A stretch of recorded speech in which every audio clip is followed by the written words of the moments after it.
Hello everyone. तो आज हम देखने वाले हैं आरआरबी पीओ की जो मेंस की हम थोड़ा प्रैक्टिस जो करंट अफेयर है उसको हम जनरली क्या करते हैं, जब तक हमारे प्री होते हैं ना तब तक हम क्या करते हैं कि हम प्री के पीछे भागेंगे और हम कभी भी जनरल अवेयरनेस कंप्यूटर और इन चीज़ों को हम नेगलेक्ट करते जाते हैं। और आने वाले टाइम में क्या होता है कि 15 दिन का गैप होता है केवल मेन प्री और मेंस के बीच में। जैसे प्री का रिज़ल्ट आएगा उसके बाद आपका मेंस का जो पेपर होगा उसमें केवल 15 दिन का गैप होता है। तो 15 दिन के गैप में क्या होता है कि कुछ नहीं कर पाता है इंसान, ठीक है। तो होता क्या है कि उस टाइम आप हड़बड़ी में क्या होता है कि कुछ नहीं हो पाता है। और आजकल को तो आरआरबी पीओ मतलब आरआरबी पीओ में सबसे ही मतलब सबसे अलग टाइप की अब उन्होंने करंट अफेयर पूछना शुरू कर लिया है। ऐसे ही एसबीआई पीओ में भी नहीं आता है और आरआरबी आईबीपीएस पीओ में भी नहीं आता है, ठीक है। तो ऐसे ही हम मई महीने के जो वीक 4 है उसके हम कुछ 50 क्वेश्चन, ये लगभग हैं 40 इसमें करंट के क्वेश्चन होते हैं और 10 क्वेश्चन इसमें आपके जो स्टैटिक्स वाला पोर्शन होता है बैंकिंग वाला वो उसके होते हैं, ठीक है। तो देखते हैं हम इन क्वेश्चन को करने की कोशिश करते हैं, जितना अगर हमने पढ़ा है उसको हम देखेंगे कि क्या हमें रिलेट कर पा रहे हैं, ठीक है। तो पहला क्वेश्चन जो है यहाँ पे देखो हम जो मेंस को टारगेट करते हुए चल रहे हैं, ठीक है। मेंस को भी हमने ध्यान में लेते हुए चलना है। तो जैसे आपका प्री का आप मॉक दे रहे हो साथ ही साथ आप करंट अफेयर भी अपना कंसोलिडेट करते हुए चलिए, क्योंकि बाद में फिर टाइम नहीं बचता है। तो चलो देर नहीं करते हैं। पहला जो क्वेश्चन है ये कह रहा है कि which letter will stop sending SMS alert for UPI transaction up to 100 rupees from the 25 June 2024 से। ये क्वेश्चन क्या कह रहा है, ये क्वेश्चन कुछ इस तरीके से था। जब मैंने ये पढ़ा था तो इसमें क्या था कि अभी क्या हो रहा है ना कि जैसे आप यूपीआई पेमेंट करते हो, कोई भी आप पेमेंट कर दिया, मान लो आपने कहीं पे गए, आपने दूध लिया, 34 रुपये का दूध आता है 34 का, ठीक है। तो मान लीजिए आपने वो दूध लिया और आपने जो मर्चेंट को पेमेंट कर दी, तो आपका बैंक ना एक एसएमएस अलर्ट आपको भेजता है, ठीक है। तो वो एसएमएस अलर्ट अब तक सभी भेज रहे थे कि कोई भी अमाउंट हो, 10 रुपये हो, 20 रुपये हो, आपने अक्सर नोटिस किया होगा। एसबीआई का मेरा अकाउंट है तो वो भेजते हैं, ठीक है। लेकिन एक ये बैंक है, ये कौन सा बैंक है, मुझे याद आ रहा है कि ये बैंक था एचडीएफसी बैंक था। तो एचडीएफसी बैंक ने क्या कहा था कि अगर 100 रुपीज़ तक की जो ट्रांजेक्शन होंगी तो उसमें वो एसएमएस अलर्ट नहीं भेजेगा, ठीक है। तो यहाँ पे आप देखिए ये आपका एचडीएफसी बैंक था और ये इंपॉर्टेंट क्वेश्चन हो जाता है, क्योंकि बैंकिंग के रिगार्डिंग कोई बैंक अगर कोई ऐसा इनिशिएट ले रहा है तो आपको मस्ट इसका बिल्कुल आपको बाय हार्ट ये लर्न होना चाहिए, ठीक है। एचडीएफसी ये लिखा है कि इसका थोड़ा डिटेल में ये लिखा है कि ये आपने पढ़ दिया है। यहाँ पे साथ ही साथ इन्होंने ये भी लिखा है कि the SMS alert will not be pushed for the incoming payment up to 500, ठीक है। तो आगे इसको पुश किया जाएगा और ये अलर्ट नहीं होगा 500 तक के भी, उसमें अभी तो 100 किया है, आगे आने वाले टाइम में 500 तक का भी ये आपका करने वाले हैं, ओके। तो यहाँ पे अब हेडक्वार्टर आप देख लीजिए, मुंबई इसका बेस हेडक्वार्टर है और शशिधर जगदीशन इसके एमडी एंड सीईओ है। एचडीएफसी बैंक से आपको कोई याद आ रहा है, पिछले ही महीने मई की बात है, तो एचडीएफसी बैंक पहला ऐसा बैंक था जिसने अपनी ओवरसीज़ ब्रांच खोली थी कावाराती में। लक्षद्वीप की जो राजधानी है कावाराती, याद होगा आपको। ये रिलेट कर पा रहे हो, ठीक है। चलो नेक्स्ट क्वेश्चन अगर बात करें, आरबीआई ने क्या किया है, एक फ़ाइन लगाया है 36 लाख समथिंग का। ये है, ये वॉयलेट कर रहा था जो फेमा मैनेजमेंट जो एक्ट, फेमा एक्ट होता है ना। फेमा जो वो मतलब फेमा क्या है कि आपको foreign management, foreign exchange management, जैसे आप फॉरेन रुपीज़ को आप कितना भेज सकते हो, इस तरीके का कोई एक ये लॉ होता है जिसमें आपको याद होगा कि 2.5 लाख 2,50,000 डॉलर आपकी लिमिट होती है, ठीक है, ट्रांजेक्शन की रेमिट, जो आप ये ट्रांजेक्शन करते हो बाहर, उसी से रिगार्डिंग ये होता है। तो अभी ये फेमा एक्ट को ये याद भी रखेंगे कि फेमा एक्ट था 1999 का और इसमें 36.38 की जो लाख की जो पेनल्टी लगी है, ये किस बैंक में थी। तो आप याद कर रहे हो कि रिलेट कर रहे हो कौन सा वाला बैंक था, तो ये बैंक था एचएसबीसी बैंक, ठीक है। तो यहाँ पे ये आपका थोड़ा डिटेल में है, अगर इतना कोई डिटेल में इसमें कुछ अगर होगा तो हम, हाँ यहाँ पे ये लिखा है कि हितेंद्र देव इज चीफ एग्जीक्यूटिव ऑफिसर हैं किसके, एचएसबीसी इंडिया ऑपरेशन के, ठीक है, ओके। ये पेनल्टी भी ना कभी कभी पूछ लेता है, तो इसको पेनल्टी भी आपको ध्यान रखनी है, ठीक है।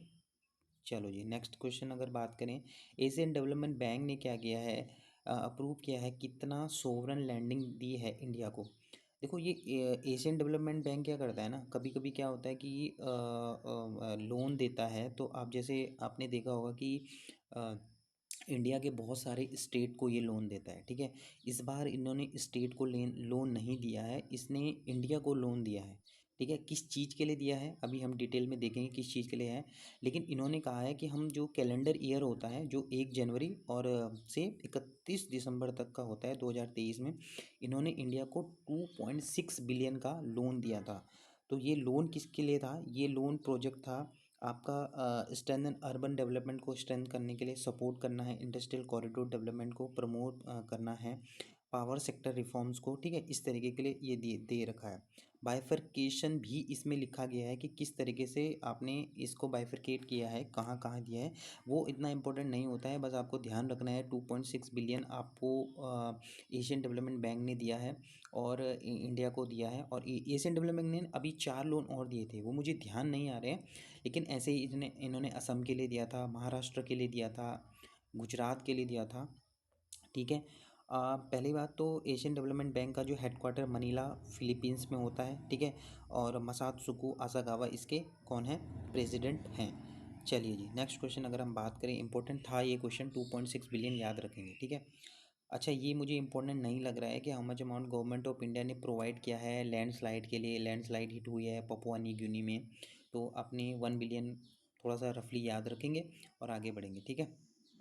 अच्छा जी, नेक्स्ट अगर हम बात करेंगे कि जो पूना वाला फिनकॉर्प है, जो पूना वाला फिनकॉर्प लिमिटेड है, उन्होंने लॉन्च किया है ई लाइट करके एक रुपी प्लेटिनम क्रेडिट कार्ड, ठीक है।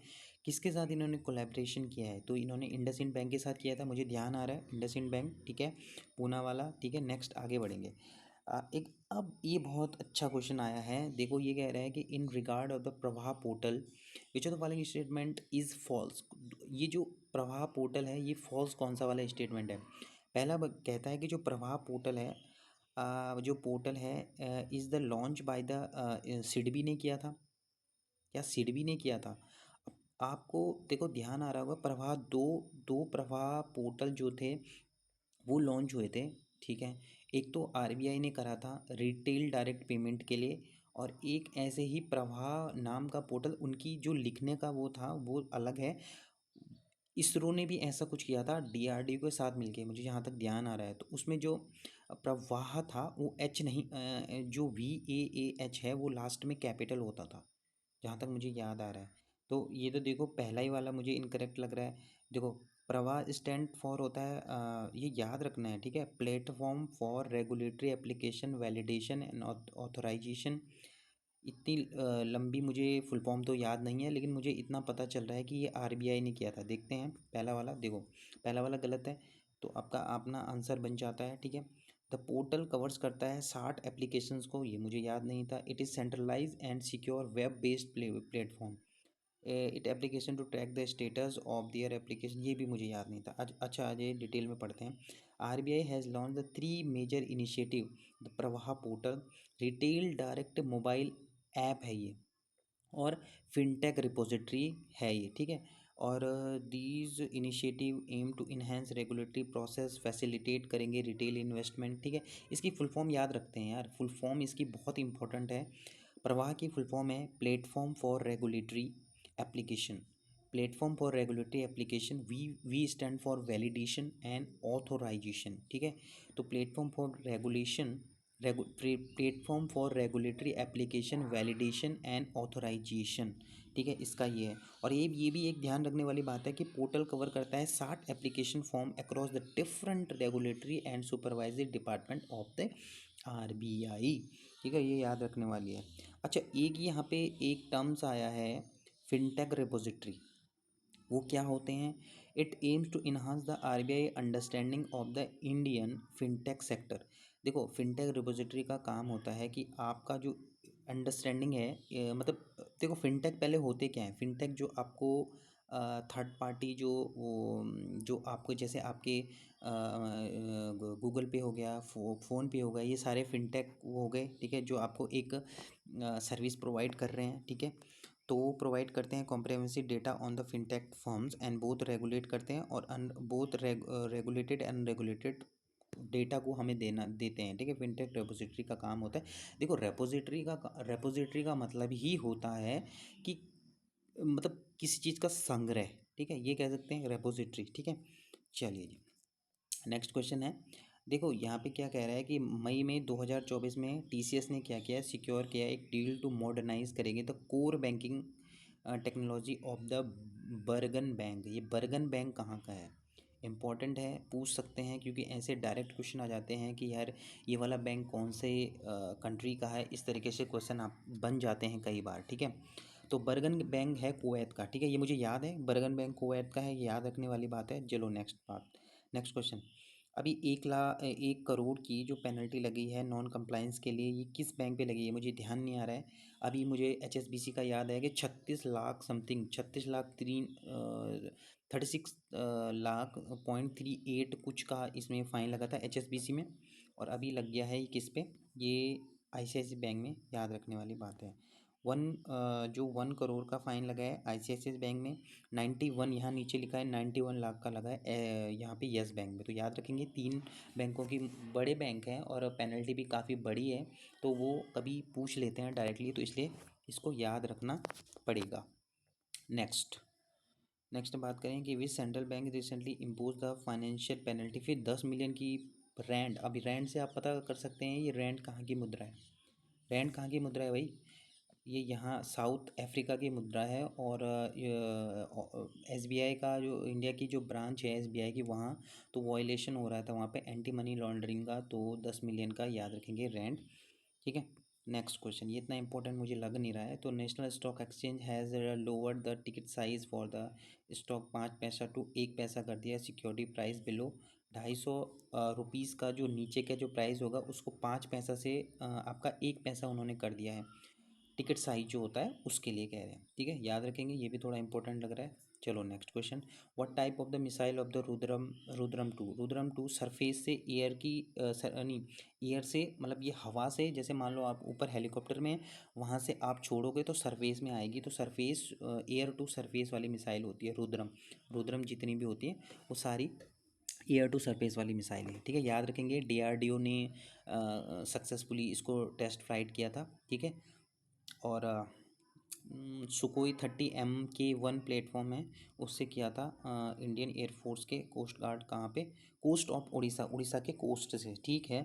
चलो जी, अब यहाँ पे थोड़ा सा इसकी रेंज हमें याद होनी चाहिए कि रेंज इसकी जो एल्टीट्यूड वाला है 3 से 15 है, और स्ट्राइक रेंज इसकी 350 किलोमीटर की है, ठीक है।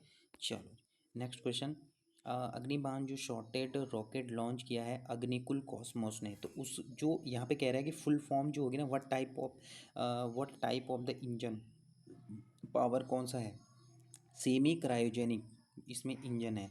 तो आईआईटी क्या हुआ है, आईआईटी मद्रास का ये स्टार्टअप है अग्निकुल कॉस्मोस, उन्होंने लॉन्च किया था वर्ल्ड का पहला पहला ऐसा rocket with a single piece of 3 dimensional printed engine. ये आपको भी याद होगा, मुझे ध्यान आ रहा है, ये ये ऐसा था जिसने पहला 3D प्रिंटेड इंजन लॉन्च किया है, अग्निकुल कॉस्मोस जिसका नाम था, ठीक है, अग्निकुल कॉस्मोस ने। और 3D प्रिंटेड, और अग्निबाण और अग्निकुल, एक रॉकेट का नाम था अग्निबाण और एक था अग्निकुल, ऐसा कुछ था, ठीक है।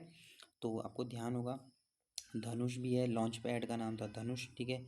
चलो जी, नेक्स्ट क्वेश्चन की अगर हम बात करें कि which of the following successfully the test by the ASPA supersonic missile, ये मुझे ध्यान नहीं आ रहा है, ये सीधे चलेंगे, फ्रांस ने किया है। हाँ, ये अच्छा क्वेश्चन है कि 77 वर्ल्ड हेल्थ असेंबली की का इवेंट हुआ, तो ये जेनेवा में हुआ। और यहाँ पे क्या हो रहा है कि इंडिया से किसने, कौन सी ऐसी पर्सनैलिटी था जिन्होंने इसको चेयर किया था, अपूर्व चंद्र ने इसको चेयर किया था, ठीक है। तो अपूर्व चंद्र यूनियन हेल्थ सेक्रेटरी हैं गवर्नमेंट ऑफ इंडिया के, उन्होंने एड्रेस किया था इसको 77 वर्ल्ड हेल्थ असेंबली को, जो WHO जेनेवा स्विट्जरलैंड में, ठीक है। और चेयरपर्सन जो 77 अपूर्व चंद्र इसके रहे हैं, ध्यान रखने वाली बात है। नेक्स्ट क्वेश्चन बात करेंगे, CEO of the Sony India के लिए CEO रखे हैं गौरव बनर्जी। नेक्स्ट क्वेश्चन, प्रगति 2000, देखो हम उन क्वेश्चन में बहुत ज़्यादा टाइम नहीं लगेंगे जो सीधे मतलब उनमें कुछ है नहीं, सीधे पढ़ो और आगे बढ़ो, लेकिन हाँ जिसमें थोड़ा सा डिटेल में पढ़ना है उसको हम टाइम ले रहे हैं। तो प्रगति, जैसे ये एक क्वेश्चन अच्छा है कि प्रगति 2024 is associated with which of the following, कहाँ किस चीज़ से ये एसोसिएटेड है। ये है फार्मास्यूटिकल और आयुर्वेदा से, क्योंकि इसकी फुल फॉर्म में भी कहीं ना कहीं फार्मा है जुड़ा, जैसे pharma research in Ayurgyan and techno innovation में। ठीक है, चलो जी। Which of the following chairman कौन सा है, एसएससी के चेयरमैन बने हैं राकेश रंजन, कुछ है नहीं इसमें। नेक्स्ट आगे बढ़ते हैं। India hosted the sensitisation programme in May 2024 में। तो क्या है ये सेंसिटाइजेशन प्रोग्राम, ये भी मुझे कुछ इतना इंपॉर्टेंट नहीं लग रहा है। मिनिस्ट्री ऑफ आयुष, वो has been honoured with the United Nation military gender advocate, ये तो मुझे याद है, आपको भी याद होगा। ये मेजर राधिका सेन ये बनी थी। और यहाँ पे फिर कह रहा है कि हाँ, अब ये बहुत अच्छा सा क्वेश्चन आ रखा है कि इंडियन वुमेन जो कंपाउंड टीम थी, अदिति स्वामी थी, ज्योति सुरेखा वैनम है, परनीत कौर है, इन्होंने गोल्ड मेडल जीता। और किस में, आर्चरी के लिए। तो ध्यान रखने वाली बात ये, अगर आपके लिए डायरेक्ट पूछा जाए कि ज्योति सुरेखा जो वैनम है वो किस फील्ड से रिलेटेड है, तो आप वैसे जनरली कंफ्यूज हो जाएंगे। लेकिन यहाँ से देखो कितना प्यारा क्वेश्चन रिलेट हो रहा है कि आर्चरी से वो ये लोग रिलेटेड हैं। और आर्चरी जो हुआ था, आर्चरी वर्ल्ड कप, ये कहाँ पे हुआ था, ये हुआ था टर्की में। टर्की, ये जिसको बोलते हैं हम, टर्की में ये हुआ था। तो यहाँ पे देखिए पूरा इसमें डिटेल में लिखा है कि ये आर्चरी वर्ल्ड कप हुआ, स्टेज 2 था ये। ठीक है, और कहाँ पे हुआ है, यहाँ पे टर्की में हुआ है। ठीक है, नहीं सॉरी, ये टर्की में नहीं हुआ था, ये हुआ है आपका रिपब्लिक ऑफ कोरिया में। ठीक है, योन ये चियोन में, और रिपब्लिक ऑफ कोरिया में ये हुआ है।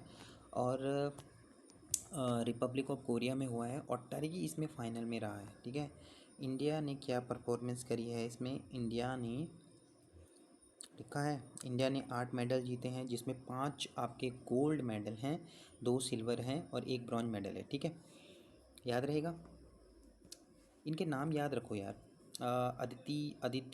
अदिति स्वामी, ज्योति सुरेखा वैनम और परनीत कौर, ये 3 लोगों के नाम याद रखो, क्योंकि इन्होंने गोल्ड जीता था। ठीक है, चलो जी। Which are the following, which state of the India ban the sale of production of the distribution तंबाकू, तंबाकू के लिए सेल ऑफ डिस्ट्रीब्यूशन, ये तेलंगाना ने किया था क्या? हाँ, ये तेलंगाना ने किया था, उन्होंने बैन किया था, इसमें कोई इंपॉर्टेंट वाली बात नहीं है। आगे बढ़ते हैं। Which are the following organisation has launch its first investment round to sustainable finance its health for all mandate, ये मुझे ध्यान नहीं आ रहा, लेकिन जहाँ तक मुझे लग रहा है हेल्थ से रिलेटेड WHO कर सकता है, लेकिन WHO ने किया है। देखो, WHO has launched its first ever investment round to sustainably finance its health for all mandate. The move comes as the organization seeks to transform करेगा the way it is funded by 2028। ठीक है, तो ये कोई initiative launch करने वाला है WTO। ठीक है, WHO sorry, world health organisation.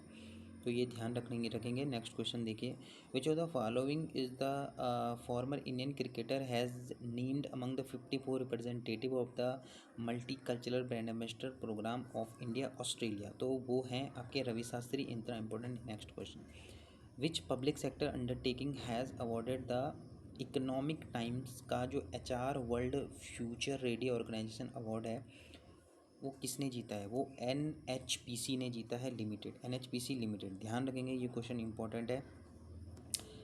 Times का HR world future ready organisation award जीता है NHPC ने।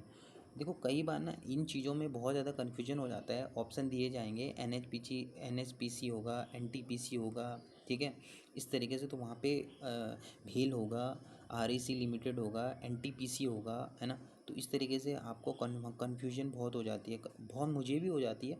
लेकिन इसको लर्न करने का एक ट्रिक हो सकती है कि द इकोनॉमिक्स टाइम HR, तो जो HR है ना, इस H को देखो ना, N के बाद H है। ठीक है, तो वो H जहाँ पे आएगा, HR लिखा आएगा, तो उसमें भी वो NTPC में आपका ध्यान नहीं जाएगा। वो HR जिसमें NHRC है ना, उसी में आपको रिलेट करके देना है। ठीक है, तो इसका फरीदाबाद में हेडक्वार्टर है NHPC का, और आर.पी. गोयल इसके CMD हैं। Next question, identify the African country from the given option that has recently linked a deal with the Reliance Jio subsidiary Tech Mahindra and other vendors to build 4G and 5G infrastructure. तो किसने किया है? घाना ने किया है। ठीक है, चलिए।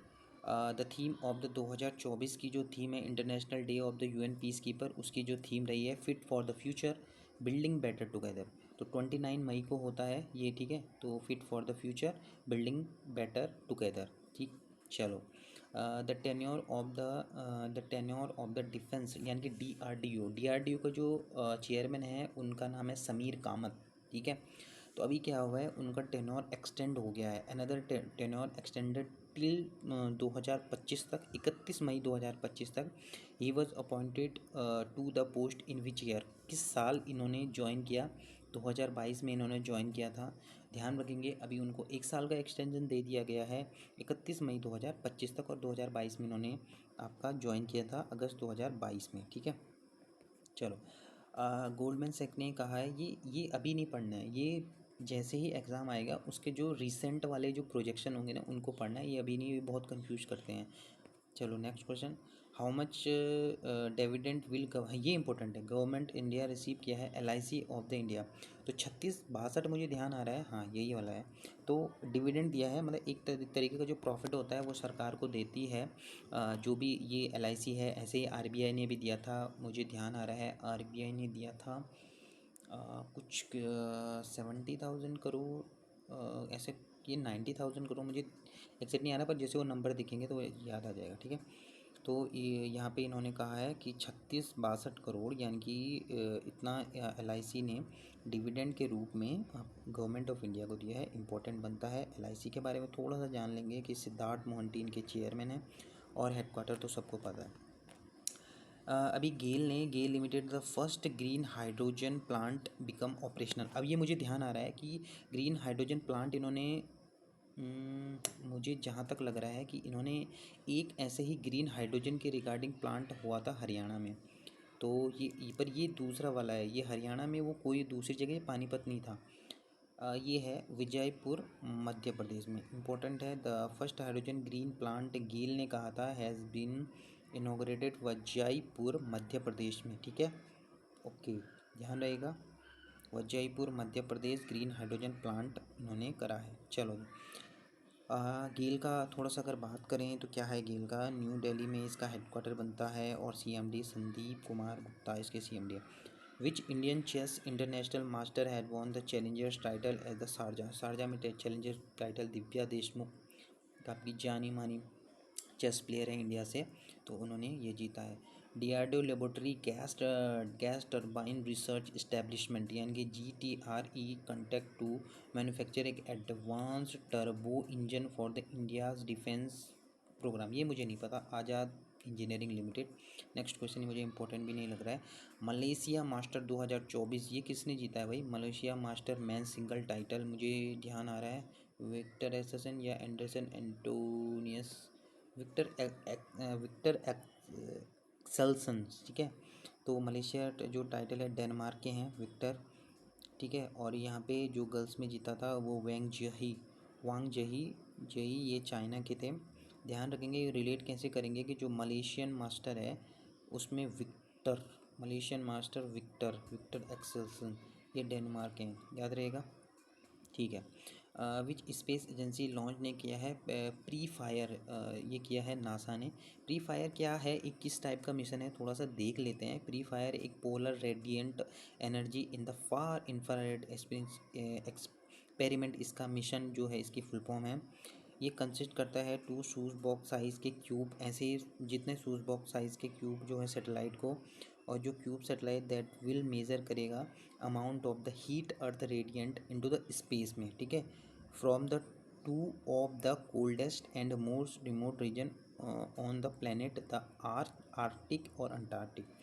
तो वहाँ पे जो हीट वेव है उसको कूल करने का काम कर रहा है। दो कह रहा है कि शूज़ बॉक्स जितने होते हैं ना उस साइज़ के सेटेलाइट ये भेज रहा है। ठीक है, तो नासा ने करा है प्री फायर, इसका मिशन का नाम है। ठीक है, और अभी मई में इसको लॉन्च किया है। Geeta Nausheda has been reelected president of the किस कहाँ की सेकंड टर्म्स में हुई है? तो लिथुआनिया का हुआ है। लिथुआना का जो कैपिटल है विलिनियस है। और याद रखेंगे कि गीतानास लिथुनिया। ठीक है। Next question, who has been was the Monaco तो कौन खाता है मोनेको? मैंने ये देखो, ये कुछ सारे सारे जो हैं वो ग्रैंड प्रिक्स होते हैं ना, उनमें कुछ हैं जैसे मोनेको हो गया, मोनेको चार्ल्स लैक्रेस हो गया, ऑस्ट्रेलियन ओपन हो गया। इस तरह के कुछ ऐसे हैं जो डिफरेंट पर्सनैलिटी ने जीते हैं, बाकी सब एक ही ने जीते होते हैं। ठीक है। मैक्स वर्स्टापन और ये काफ़ी रिनाउंड वो हैं, वो हर समय वही जीतते हैं और ये याद रखने वाला। लेकिन ये चार्ल्स लैक्रेज हैं, इन्होंने मोनेको जीता है। तो आप इसको कैसे याद करने वाले हो? यहाँ पे कन्फ्यूजन बहुत हो जाती है, लेकिन याद कैसे करें? याद कुछ इस तरीके से रिलेट मैंने किया था कि जब मोनेको खाते हैं तो मोनेको केवल बहुत महंगा बिस्किट होता है, मोनेको बिस्किट। ठीक है। तो वो आप भी इस तरीके से थोड़ा मेमोराइज़ करने के लिए याद कर सकते हैं कि जो मोनेको बिस्किट होता है वो चार्ल्स जो लोग होते हैं, जो प्रिंसेस लोग होते हैं, जैसे ब्रिटेन में कहते हैं चार्ल्स प्रिंसेस, तो उनको वो ही खा सकते हैं। ठीक है। तो ये यहाँ पे याद रखेंगे। अभी यहाँ पे एक अलग टाइप का क्वेश्चन है।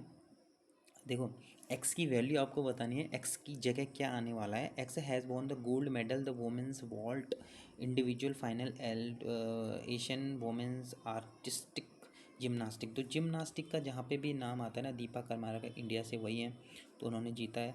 नेक्स्ट क्वेश्चन, ये बहुत ही फेमस और मतलब ये काफ़ी इंटरेस्टेड क्वेश्चन है, ये सभी को लगभग पता होगा कि क्या ने जीता है तीसरा IPL title by the defeating sunrise Hyderabad को। 17वां आईपीएल मैच था, ये खेला गया था कौन से स्टेडियम में? तो ये स्टेडियम का नाम था MA चिदम्बरम स्टेडियम, जो चेन्नई का स्टेडियम है। अब देखो आईपीएल की थोड़ा सा अगर हम बात करें क्या क्या इसमें इंपॉर्टेंट होने वाला है। ऑरेंज कैप विराट कोहली को मिली थी, पर्पल कैप हर्षल पटेल को मिली थी, most valuable player Sunil Narayan रहे थे। ठीक है। कोलकाता नाइट राइडर्स के ही हैं। फेयर प्ले अवार्ड मिला था सनराइज हैदराबाद को। इमर्जिंग प्लेयर नीतीश कुमार रेड्डी को मिला था। ठीक है। बाकी इसी तरीके का ये था, लेकिन 2-3 आपको याद रखने ही होते हैं। पर्पल कैप और ऑरेंज कैप किसको मिला है ये तो कम से कम याद रखो। वर्ल्ड हंगर डे को जो होता है 28 मई को हंगर डे मनाया जाता है। ठीक है। और इसकी थीम भी इम्पोर्टेंट होती है, थ्राइविंग मदर्स थ्राइविंग वर्ल्ड। 28 मई को हंगर। आप ये कुछ इस तरीके से याद रख सकते हैं कि मुझे 28 तारीख को बहुत ज़्यादा भूख लगती है। ठीक है। 28 तारीख को, जैसे 28-27 के बाद 28 होती है, आपको बहुत ज़्यादा भूख लगने लग जाती है। ठीक है। चलो जी। Anasuya Sengupta has become the first Indian to win the best actress award at the Cannes film festival. ये कांस फिल्म फेस्टिवल भी इंपॉर्टेंट है। She is honoured with for the which of the Cannes film festival, ये कौन से number के थे? ये आपके 77 नंबर के थे, जहाँ तक मुझे ध्यान आ रहा है।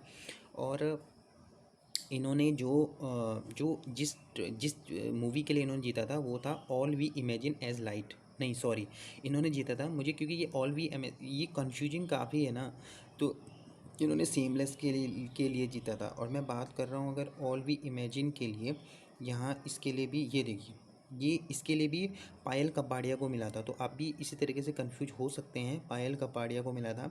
फर्स्ट इंडियन फिल्म मेकर जो है, ग्रैंड प्रिक्स अवार्ड मिला था all we imagine as light के लिए पायल कपाड़िया को। और एक और थी, sunflower were the first ones to know, ये ला सिनेफ अवार्ड मिला था इस चीज़ को। ठीक है। चिदानंद एस नायक को याद रखेंगे। सेमलेस को मिला था Anasuya Sengupta best actress award. Payal Kapadia को मिला था आपका कौन सा वाला, ये ऑल वी इमेजिन एज, इसके लिए ग्रैंड प्रिक्स। और लास्ट सिनेप जो अवार्ड मिला था सनफ्लावर्स, याद रख सकते हैं सनफ्लावर, और जो चिदानंद एस नायक को मिला था। बाकी अगर आप बेस्ट एक्टर और एक्ट्रेस भी आप इसमें याद रख सकते हैं। ये बेस्ट एक्टर और एक्ट्रेस वही हैं जो आपके एक ऑस्कर अवार्ड हुए थे ना, उसमें भी बेस्ट एक्टर एक्टर सेम ही थे, तो उसमें भी उनको सेम मिला है। तो ये ज़्यादा याद रखने की कोई ज़रूरत, मतलब दिक्कत नहीं होगी क्या याद रखने में, दोनों सेम है ना। ठीक है। और चलो नेक्स्ट क्वेश्चन, अभी नेक्स्ट क्वेश्चन जो है ना, ये 41 से 50 में जो आने वाले हैं, ये थोड़ा सा बैंकिंग से रिलेटेड क्वेश्चन है, तो इसको हम स्टैटिक्स टाइप के हैं तो इसको हम नहीं अभी करेंगे। आज के लिए हम यही जो 40 क्वेश्चन है इसी को रखते हैं। इसको एक दो बार आपको रिवाइज़ करना है, और रिवाइज़ करने के बाद आप देखोगे कि आपको धीरे धीरे ये चीज़ें लर्न होने लगेंगी। ट्रस्ट मी, मैं आप ना प्री से पहले ना, मतलब मींस की तैयारी भी आरआरबी की साथ करते रहो। चाहे वो आरआरबी मल्टीपर्पज़ वाला क्लैरिकल वाला है, चाहे आरआरबी ऑफिसर स्केल 1 वाला है, क्योंकि बाद में आपको जो जो मेंस के लिए जो एडिशनल सब्जेक्ट आते हैं ना, जैसे ये करंट अफेयर हो गया, कंप्यूटर हो गया, मेंस की आपकी डीआई हो गई, मेंस का आपका इंग्लिश का पोर्शन हो गया, मेंस का आपका क्वांट का पोर्शन हो गया, वो आपका कवर नहीं होता है, क्योंकि इसको साथ ही साथ लेके चलो। ठीक है, आप डेली का करंट अफेयर साथ में करते रहिए। अगर आप डेली का करंट अफेयर ये सोच के, मतलब ये मत सोचिए कि मैं वीकली करंट अफेयर करके मेरा हो जाएगा, क्योंकि अब काफ़ी इन डेप्थ में पूछा जाने लगा है करंट अफेयर। तो उसमें फिर क्या होता है कि बाद में पता चलता है कि यार हमने पढ़ा तो बहुत, लेकिन क्वेश्चन कहाँ से आए पता ही नहीं चलता। तो डेली का पढ़ते चलो, और उसका जो डीप में वो है ना, डिटेल इन्फॉर्मेशन होती है ना, उसको भी साथ में आपको पढ़ते हुए जाना है। ठीक है, ऑल द बेस्ट। फिर मिलते हैं नेक्स्ट वीडियो में। अगर कोई भी ऐसे इन्फॉर्मेटिव, या मैं भी साथ साथ आपके साथ इसी तरीके की तैयारी में लगा हूँ, तो साथ साथ मेरी भी तैयारी हो जाएगी, साथ साथ आपकी भी तैयारी हो जाएगी। बाकी अगर कोई भी ऐसा मुझे लगेगा कि यार ये चीज़ हमें पुश करती है, तो वो ऐसे उस तरीके की वीडियो भी मैं लेके आऊँगा। ठीक है, ऑल द बेस्ट। आपकी तैयारी बिल्कुल करते रहिए, और बिल्कुल एज पे है। आप एग्ज़ाम हमारे एज पे है, और अभी आई थिंक 5 अगस्त को प्री का एग्ज़ाम होने वाला है। तो अगर ये हो जाता है तो अभी बिल्कुल मुझे लग नहीं रहा कि अब 8 से 10 दिन ही बचे हैं। ठीक है ना, चलो तो मिलते हैं आपको नेक्स्ट वीडियो में, तब तक के लिए बाय बाय।